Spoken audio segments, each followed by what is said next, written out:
Welcome to the Becks, a podcast that explores multimedia horror with hosts Becky and Sydney. Join us as we talk about movies, books, video games, music, and much, much more.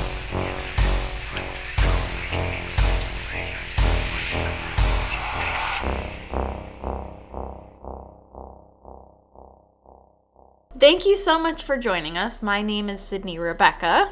And I'm Rebecca Snow. And we're the Becks. Welcome to part 2 of the Haunting of Ashburn house.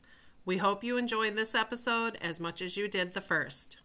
We begin episode 2 of the Haunting of Ashburn house where we left off, where Marion just isn't quite the same. And Marion's like... so bad. She's totally catatonic, basically. Yeah, she's not right. There's something messed up about her. She'll talk, but she's angry, and she's... not at all the same girl that had visited Adrian in the first place. She even tells her mother, you need to take her to the doctor. Something is not right. Yeah, and Marion's mom is like, go fuck yourself. She screams about mirrors. She doesn't want mirrors anywhere. Yeah. So at this point, there's no mirrors in Ashburn. I don't even know if we mentioned that. So we did. We said that the walls had scratches that said no mirrors. And yeah. Is it Friday yet? Light the candle. Yeah. Your family is still dead. So creepy. You have to read this book. I don't care if you ebook it, if you rent it from your library, the physical copy, if you get the audiobook, whatever. You have to experience this book. It's super good. Mm-hmm. So I'm like, okay, what's with the fucking mirrors now? Yeah. Previous to her going to see Marion, the girls had brought her mirrors. That's right. And then she went around and hung them up. And I'm like, don't do that. I know. There's a reason why that's carved into the wall. Well, again, I don't care what the reason is. You just don't do it. There's a reason. I don't care if she's senile. That would freak me out. This is the thing. I'd be like, okay, no mirrors, bitch. I'm good. In her shoes, if I came to this house and there was freaky dementia scrawls everywhere and there was no mirrors and then someone was like, I can give you mirrors, and I'd be like, okay. I would accept the mirrors, and then I would never hang them up because even as a rational person who doesn't necessarily disbelieve or believe in I take a more agnostic viewpoint with ghosts and stuff. Even if it's not rational, I don't think I could bring myself to hang up the mirrors because why did my dementia aunt say not to hang up the mirrors? Yeah, it's pretty creepy. It's freaking creepy. There's something going on. Yeah. And I'm not tempting fate. I am 100% that kind of person that's not going to tempt fate. Oh, well, let's see what happens. Be like, what if how about we don't? What if there was a valid reason she didn't want to hang the mirrors up, you know? Yeah. I mean, yeah, she might be crazy, and yeah, there might be something else going on. And the thing is most of the mirrors that they got for her were just basic mirrors. She hung them in the bathroom. She hung them in the bedroom. You know, whatever. But there was this huge ornate one with brass that she hung in the portrait hallway, which aesthetically I'm sure was fucking fantastic. She said it matched perfectly. But to me, I was like, I don't like that. Mm-hmm. Well, and then she said when she turned and looked at herself in it, it was almost like she was a portrait. And I'm like, that's fucking creepy. Don't do it. I'm swearing because this story got me worked up. I every day was listening to this on the way to work. It was really creepy. I literally finished it when I was laying in bed yesterday. And I was like, I shouldn't be reading this before bed. Why not? No. Not at all. So she goes to the library because she wants to know more about the family's murders. Yeah. And one of the girls, Beth, right? Mm-hmm. Beth's the one that works at the library, yeah. She sees Beth there, and Beth's happy to see her, and she's like, dude, Marion's not doing good. She's like, we got rid of all the mirrors, and Addie's like, yeah, I want to know more about the murders and stuff. And she's like, do you have any old newspapers? And Beth's like, oh, yeah, for sure. So she sneaks her back into the archive or whatever, and they have a hard time finding anything that mentions Ashburn until one of them comes across the article from when Edith moved back in. Yes, after the murders. So it was 10 years later because it was when she inherited the house when she turned 18. Yes. And then they're like, oh, this is saying that it was 10 years ago, and it was already older than any of them had suspected. Mm-hmm. So they were not going back far enough. Well, they finally found newspapers mentioning the Ashburn murders, and all of them had been cut out. Every single article that mentioned anything about the murders was gone. Completely gone. Yeah. So Beth is pissed. She's like, how can someone do this? She goes full librarian. It's so valid of her, because these are possibly the only newspapers left in existence from this time, you know? Mm-hmm. This is a part of the town's history that is just gone. Yep. So Addie's frustrated because it's like, what the fuck? Why would someone do this? Yeah. And so Beth is like, I gotta get back to work because the head librarian's gonna be suspicious that I've been gone this long. We gotta sneak you back out. I'm gonna keep looking though, and I'll call you if I find anything. She decides to go to a coffee shop because she's just like, if I stare at people long enough, they'll want to talk to me. Nobody knows me still. I've only met 5 or 6 people. Yeah. And they'll want to talk to me. They'll want to, you know, whatever, which is super smart because it works. So she just sits in this coffee shop and she stares at people until somebody comes over and starts talking to her. And then all of a sudden the kind of crowd grows and it's more people talking about it. And she's like, I just want to know what actually happened to the family and why Edith was the only survivor. And a bunch of people are like, oh, it was cholera. Oh, it was food poisoning. Oh, it was this or that. And this one old man, though, is like, no, I know what actually happened because my dad was, or my grandfather, he said my grandfather, and this is an old man. He's like, my grandfather was the deputy that went out there and found everything. And he's like, the reason why no one talks about it is because it was fucking gruesome. It was awful. Like, they were all torn apart. There was blood everywhere. And the only reason that Edith lived is that they put her in a cupboard. They put her in a cupboard, and she hid there till the murderer left. Yeah, or something. But yeah, it was this dude's heart got ripped out. The dad's heart got ripped out. The mom's jaw was torn off. Like, it was fucked. Yeah. And the old lady at the grocery store, she said, when she was talking about rumors, she said, my personal opinion is they had another child that was not right and they kept it locked in the attic. And that's who killed them all. Oh my God. Becky, I forgot. I missed it the first time, but I just listened to it again this week. Holy shit. And I was like, oh, that old lady was a genius. It's such a throwaway line. Spoiler, that old bitch was right. Okay, so she gets back to the house after, and she feels sick after she hears this. It's horrible. Yeah, it's just the worst thing ever. It's such a brutal murder. And she kind of understands her aunt a little more. So she's the only one that survived that. She was in the house when her entire family was slaughtered like this. Yeah. And so did she see it? Did she hear it? You know, all of this. And they had discounted her as a suspect because she was so young. Yeah, with the violence of the crimes, they didn't think she could have achieved that. Yeah. When she gets back to the house, she's super bothered. And she starts to kind of follow the notes around. And one of the notes was a note that Edith had scratched into her headboard that said something about never forgetting your family's dead. She was like, why would she need to look at that every night? And so Adrienne actually lays down on the bed, and that's when she sees on the very top of the headboard there's a little box that she can see that's like overhanging a little bit. She grabs the box down, and inside are the newspaper clippings that had been cut from the library's archives. They don't go into a lot of detail. She's actually sort of disappointed at first. She's like, what is in these that was so important that Edith had to cut them out? Because Beth had called her and was like, the last person to access that part of the room had been Edith. Yeah. So at this point, Addie had known before she had found the clippings that it was Edith who had cut them out, but she didn't know why. And she still was confused until she finally found in one of the clippings that it mentioned that it was 5 bodies were removed from the house. Yeah, 5 bodies were removed from the house. And everybody had said there were only 4. There was the mom, the dad, the aunt, and the uncle. So she was like, who was this 5th person? But nowhere else in any other article. It all said 4. But this one said 5 bodies were removed. Yeah. So she gets back to the house, she eats her dinner, and she's washing up. Dude. Oh, I know. This is why I have a fucking fear of looking windows? out windows. Uh-huh. Okay, so I literally had to take a break. I was like, okay, I need to scroll through TikTok for a minute. I hated this. So she just remarks upon this weird shaped bush outside that she just glances at while she's washing dishes.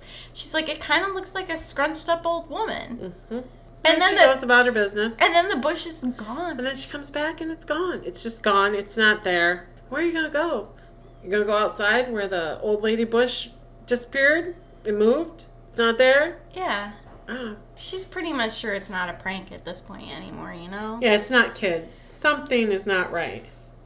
So the next day... And to let you know, too, the moon is becoming more and more full. Yeah. Every night. Mm-hmm, yeah. Which, of course, why not? Creepy. I still don't know what day of the week it fucking is, Is it Friday? Light the frickin' candle. So she's up all night. She's hearing the weird noises again. It's awful. She decides to go back out to the gravestone to try to figure out whose grave it is, because she didn't get a good look when Marion was there. And she's like, all this shit is happening at night, so She thinks it's Edith's. Because it's E. Ashburn. Yeah, well, she goes out and she looks and it says E. Ashburn. Yeah. The grave is totally exhumed now, though. So. And you're just going to hang out? You saw an old lady hunched over. Well, and that was the other thing, too. In one of the clippings, it had talked about how one of the graves had been exhumed 3 or 4 days after Edith moved back to town when she originally came back. So that was all suspicious and stuff. And at this point, I'm like, Edith is an evil bitch. Yep. What is going on? What kind of necromancy shit is she doing? I'm thinking, because at that one point where it talks about climbing out of the grave and how she's going to teach that cocky girl a lesson or dumb girl or whatever she says, I'm like, Edith? Because the mom ran away screaming. I'm like, Edith was sacrificing people to live. Yeah. Or something. She was a witch that was sacrificing people to live, and she was bringing her there to murder her. Yeah, because she lived a really long life. Yeah, she was in her 90s. I'm like, That's what she's doing. She sacrifices people. She drinks their blood because they said it was a bloody mess. Something. It was Edith, for sure. I think I'm accidentally telling shit out of order, but I don't know. There's so much to this story. There is a lot. I mean, we're already an hour in. We still have a ways to go. We're almost there. Okay. So she starts to feel that creeping terror again. She turns away from the gravestone and she sees a naked, desiccated corpse of a woman. Corpse woman. Yeah. Titties. Yeah. Naked as hell. And she has a black tongue, which really grossed me out. And I know it probably wasn't pointy like a snake's, but at certain points. That's what like I thought it was. Yeah, I know. I was like really grossed out by it. So then it starts to chase her. And she tries to run. And the corpse thing is just kind of ambling after her at first. But then she ends up falling and spinning so that she sees behind her. And the corpse, who she assumes is Edith, is scuttling. No.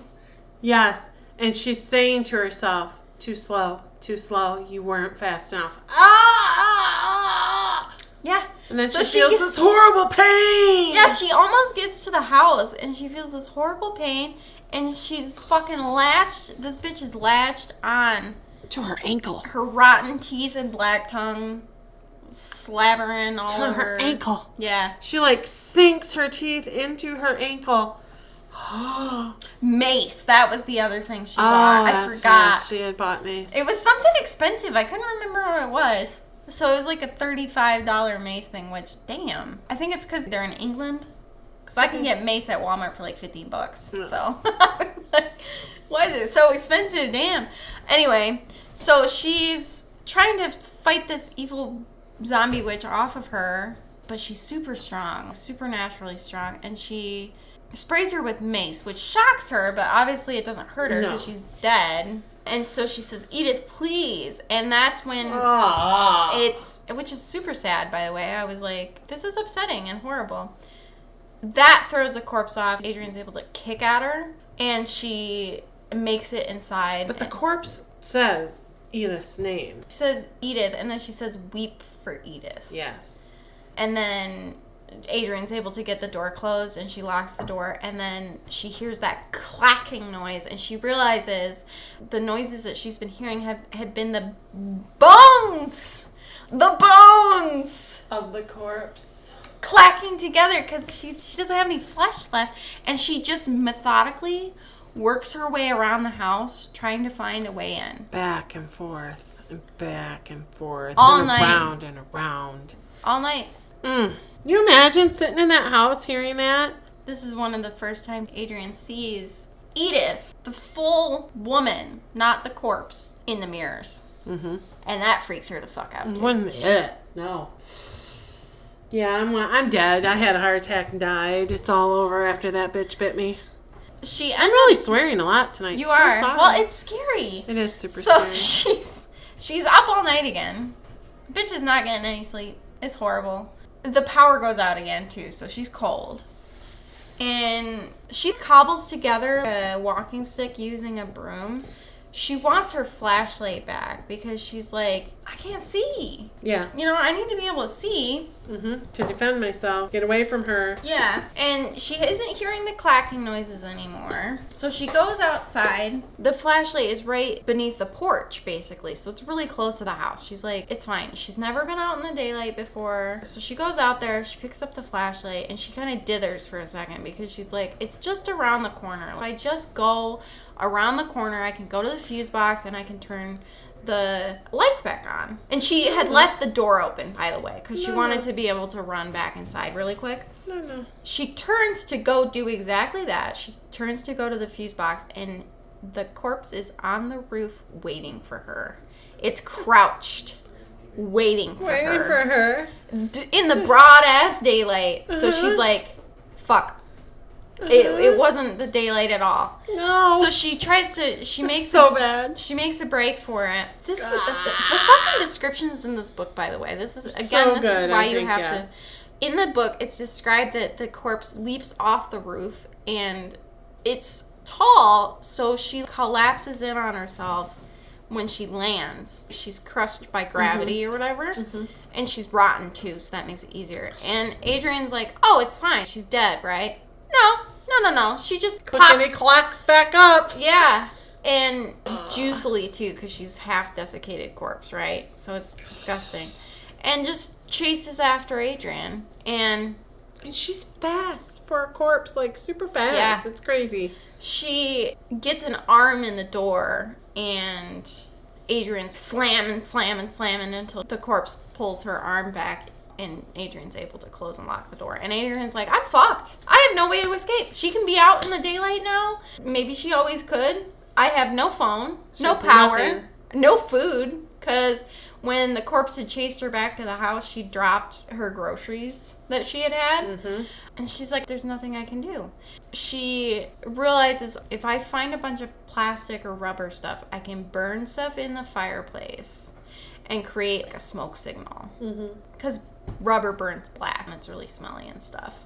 So she does precisely that, and she realizes that she can't see if it's raising high enough or if it's dark enough or enough smoke. So I kept thinking that thing was going to come down the chimney or something. I'm like, how big's the chimney? How big's the chimney? I didn't even consider that. Well, I did. Because it was something open. So true. The windows and doors were shut, but something open, and she was on the roof, and I'm like, oh, she's coming down that chimney. How big's that chimney?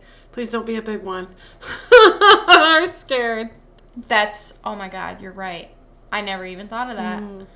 So she goes up to the attic to try and see if she can see the smoke, and she sees the corpse doing some magic to where the smoke falls to the ground, turns into white mist, and dissipates. Yeah. And she's like, okay, so I'm super fucked. Yeah. Awesome. It's like, no way I'm getting out of here.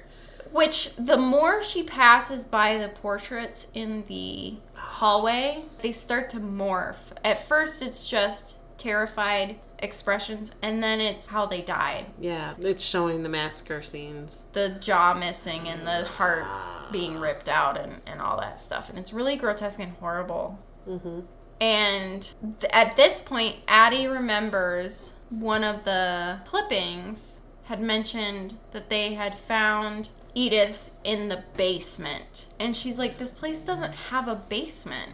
I've been through here. I've never seen a door. She's not seen a basement. She literally has gone through the house methodically, checking everything out for the last, 3-4 days, whatever it was. Yeah. And so she's shocked. Basement? Where do I find a basement door? So, where could it be? Especially because the article mentioned that there was a separate entrance out to the outside, so they were kind of confused why Edith didn't just run away. Yeah. So there was a door to the basement, this mysterious basement, and there's a door to the outside, and she's like, I never checked that door. I don't know if it's locked. So now she's like, this bitch could get inside. It's only a matter of time. Clickety-clack, click-clack. Yeah. So she's looking around. Finally, in the side of the staircase, she sees this door, and she only sees it because of a weird... Well, she only sees it because she's looking for it. Yeah. Really? She'd never noticed it before. Yeah. And she opens it, and boom, there's a basement. But then she sees Edith in the mirror again. Yeah. And Edith points down.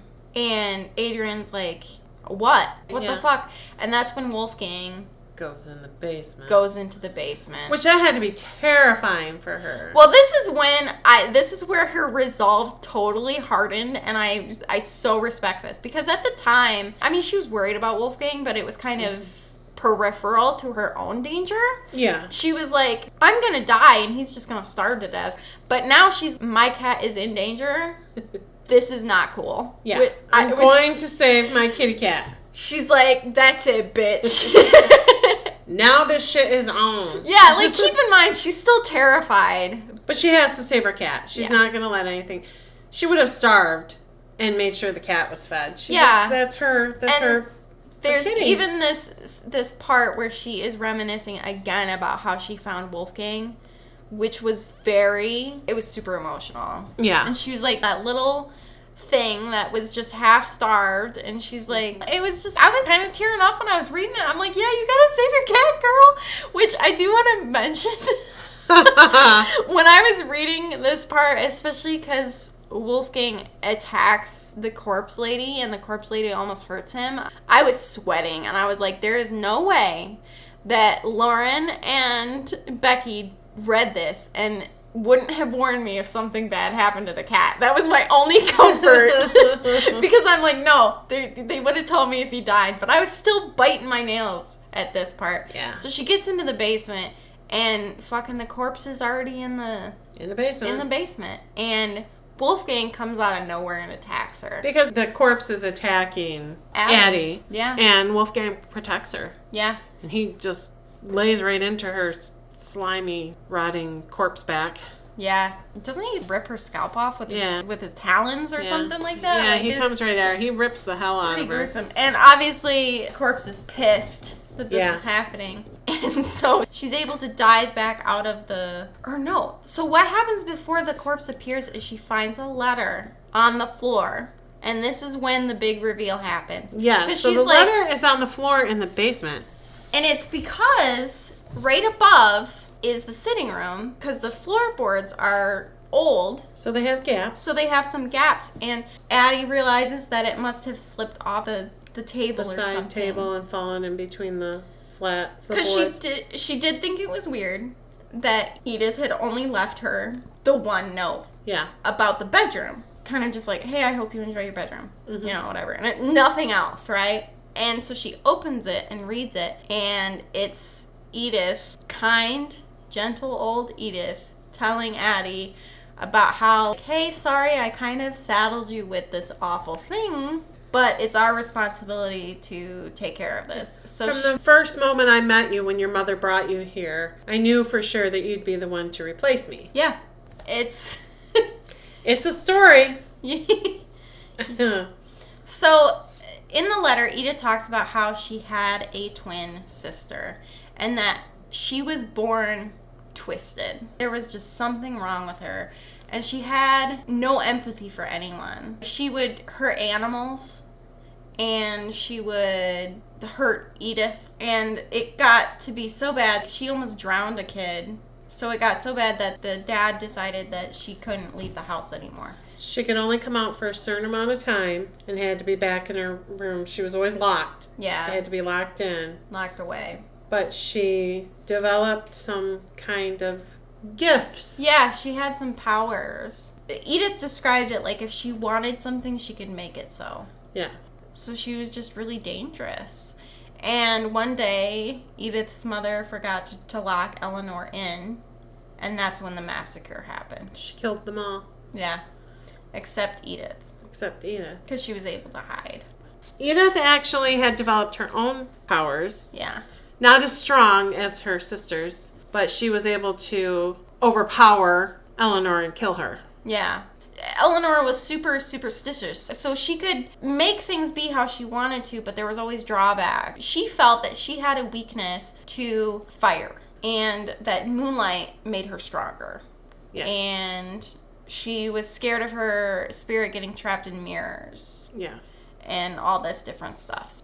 When she murdered people, she gained life from their life. Yeah. However old they were, she gained that many years on her life. But she couldn't die. Yeah. Like, at all die. She was immortal. Eleanor had been burned by Edith, and she had pieced herself back together. And so part of the letter was, hey, you need to light the candle by her picture that was in the attic. Yes, which Addie thought was Edith. Yeah. Because, again, she had no idea that it was Eleanor. Yeah. So light the candle. There was an Eleanor. So light the candle in the attic every Friday. Because it kept her powers down. It kept Eleanor's powers down. And it kept her in the grave. Yes. So Edith had been dead for a little while before people had found her. So if Addie had taken up the mantle immediately, if she had found this note and done that, this wouldn't have happened. Yes. At this point, this is when Eleanor attacks. Wolfgang attacks Eleanor, and Addie tries to escape. She goes for the lamp because her flashlight won't work. Mm-hmm. She needs the good old-fashioned flame. Mm-hmm. And she grapples with Eleanor, and the lantern breaks. And she's like, I don't fucking have anything else besides these matches. Well, yes, she does. She has thousands of candles in the attic. So she lights a match. But Marion's at her house. Oh, that's right. Marion is being controlled by Eleanor. And she's trying to kill Addie. Yeah, she has a knife. She's like her little minion. Mm-hmm. She's not in her right mind. She is completely controlled. Her brain, mind, her body, all controlled by crazy corpse lady. Because Jane had said, when Marion woke up the first time, she said that she saw someone in her rear view mirror when she was driving up. And she said, but I don't think she's still there anymore. Mm-hmm. Yeah. And she wasn't. So Marion's trying to kill Addie. The corpse is trying to kill Addie. She brains Marion, so she gets knocked out. Yeah. Addie's ankle is torn apart by the corpse lady's mouth. Yeah, I mean, she's tried bandaging it, but she hasn't been able to get professional help, you know? No. So she goes up to the attic, and she has some lamp oil with her. Yeah. And this is also when she realizes that initially when she thought that the corpse was Edith, she thought that, okay, so her spirit is in the mirrors and her body is here. But now she realizes that the entity that she's seeing in the mirror that's whole is Edith, but she knows now that the corpse is Eleanor. Yes. So Edith is kind of following her through the mirrors in the house, telling her to run and where to go, to hurry and stuff, and get up to the attic, where she kind of has this final confrontation with Eleanor and is able to kill her. She's hiding though on the stairs waiting, and she said, I can't hear her, but she should be closer. It doesn't sound like she's closer. Where is she? And she said, there's no way for her to get around me. I would see the door move, and she's ready to strike this match, but she knows that she needs to do it soon, and all of a sudden, the crazy corpse lady comes through the window that she had forgot to latch when she went up to the attic to check the smoke situation. Yeah. Oh, no. But it's okay. It is okay. Because Addie flambés her. Lights that crazy corpse clackety-clackety right on fire. She was going to say bitch. I was. But I'm trying to swear a little less. I swore a lot tonight. Mm-hmm. Yeah, she gathers up her ashes in a little dustpan, reburies her, and she takes on the old habit of Edith and lighting the fucking candle. When her friends asked why she has a light every Friday night, she said, "Oh, because it was 80 years of a tradition. I just thought I'd carry it on in memory of my aunt." Yeah, and they totally buy it. Yeah. And her aunt had said in the letter that she didn't invite people there because if Eleanor had any power at all, she could latch on to those people. Which is what happened to Marion. Yes, and she didn't have mirrors in the house because she could latch on to people. So there were things that she just didn't do because of that.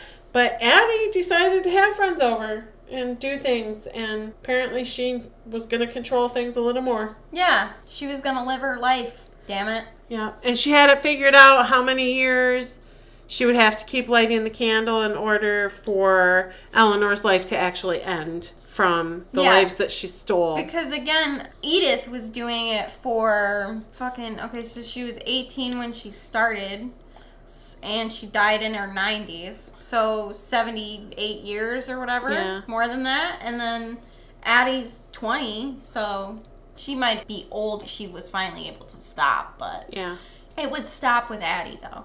That was crazy, scary. Very creepy. It was super creepy. Very atmospheric. Like I said, there's so much dread that you feel all the time. Because, again, like, at its heart, this is kind of an isolation story. Addie is by herself. She really doesn't know anybody. She doesn't have any way to reach anybody that she does know. Totally isolated. No car, no phone. She's 15 minutes from town for a walk. Yeah, she's alone. And this crazy clackety corpse is coming at her. Yeah, there's this... And, you can't tell people that all this stuff is happening. They'll think you're crazy. Right, yeah. And Marion, when she kind of wakes up out of her daze, because she does once, Yeah, once Eleanor's dead, the control's gone. Or not, well, dead again. Yeah. But once she's subdued... Because Marion sees the knife, she sees Addie bleeding, she sees everything. Marion suspects, obviously, that she had something to do with it, but she doesn't know the degree, and Addie totally pretends like nothing happened. Because it wasn't Marion. No, it was the control Which Eleanor I also had. really respect Addie for feeling that way, because I think it would be difficult to separate the person from the action. Yeah, for sure. And she wasn't scared of Marion, though. She was totally firm in her belief that it wasn't Marion, because it wasn't. No. And so she wasn't scared of her friend, and she didn't want her friend to feel like she had done something wrong, because she didn't. Mm-hmm. But good job, Wolfgang, because he did save her life. Yeah. And good riddance, Aunt Eleanor, psycho corpse. I don't care. That's crazy. It was crazy. I read a review of the book. Kind of made me mad. The guy said that he liked it, but he didn't like the part where the letter came into it because he thought it was lazy writing. Because Addie should have found out all this stuff on her own, not had the letter. He felt that just... And I'm like, well, that's kind of the whole... There was nothing. Like, Edith scrubbed every mention of what happened from anything. Because she didn't want the community talking about her family because of everything that had happened. Yeah. And it was so long ago that all the people who were there firsthand were dying or dead. Yeah. So I 100% disagree with whatever that guy was. I don't know what review it was, but it made me all mad. I'm like, I don't believe it all. Darcy Coates did a very good job with this book. Mm-hmm. The suspense that led up to everything, the plot twist that it wasn't really Edith. Because you think it's Edith all along. You think Edith is coming to get her. Yeah. Especially with the beginning where the mom runs out with her, throws her in the car, and takes off. You 100% believe. Yeah, and the reason why there was blood on her cheek was because she explained in her letter that she had binded their souls together with a blood pact so that she would be able to assist Addie when she came to live at Ashburn. Yeah, and it freaked the mom out. Yeah, which... fair. Yeah, it would freak me out. But Edith did try to tell Addie's mom what was going on, but Addie's mom didn't believe her. She thought she was just crazy, which also fair. And then she sees her cutting her daughter. Yeah. So, yeah, you're going to run away. Dude, that bitch Anybody's would be... sane. Honestly, that bitch would be dead. Right? I'd be like, I don't care whose aunt you are, bitch. You just harmed my child. Yeah. So that's understandable, for sure. So you believe it's Edith all along, until you find out that it's not. It's a crazy twin. It's much So no, worse. I thought it was very good writing. I thought the whole plot twist of the letter falling between the wood slats and Because it was just an accident that led up to Yeah. all this, which makes it all the more... it was probably Wolfgang. He Tragic. probably jumped up and swished with his tail and away it went. Yeah, that's all it takes. Or someone was in the house before whoever. But I thought it was a great book. I really enjoyed it. So. Darcy Coates also wrote one of my favorite underwater books called From Below, and it's about a haunted ship at the bottom of the ocean. Nice. It's awesome. So we should do an episode of that. I think I listened to Eventually. another book. It was short. Let me look and see if that was by her. It was called Dead Lake. Yeah, book by Darcy Coates. I guess there's 2 Darcy Coates though, Lauren was telling me. Really? Spelled differently, yeah. Oh, well, now I'm like... Yes, so Dead Lake I listened to. It's a good story. It's short. It was a quick listen. Oh, that's good. So that was The Haunting of Ashburn House. And there's so much more. It's just a really good book. If you don't like to read, listen to the audiobook. If you love to read the book. Sydney got a lot out of it. Yeah. I love It was, the audio. there was, the point where Eleanor was chasing her through the woods. Not only was she scuttling, but there was this part where she describes it how she was using the trees that were close together. She was putting different feet on different trees and her arms on different trees and like launching herself forward on all these different trees and shit. And that was really creepy too. Yeah. Not Yeah. just the scuttling, but, you know, I was just like, fuck this whole thing. Mm-hmm. I don't like that. Nope, me either. Me either. So that's it. Did you read this book? Will you read this book? Did you like it? If you did, let us know if you hated do. it, let us know too. 'Cause Yeah. I'd be interested to hear your People thoughts. need to comment on stuff. Please comment. It gives us engagement. It'll get us, recommended on, to other people who don't necessarily like the page yet. We are up to 75 followers on Facebook. Aw, yeah. We're so close to 100. Come on. Really cool. Anyway. And we need more listeners. So, we have 75 followers and not all of them listen to us. No. They just Please follow listen us. to us. So, please. Please, please. We're funny. Is it Friday? Did you light the candle? Your family's still dead. Today the pod, tomorrow the world. My name is Sydney Rebecca. And I'm Rebecca Snow. And we're the Becks.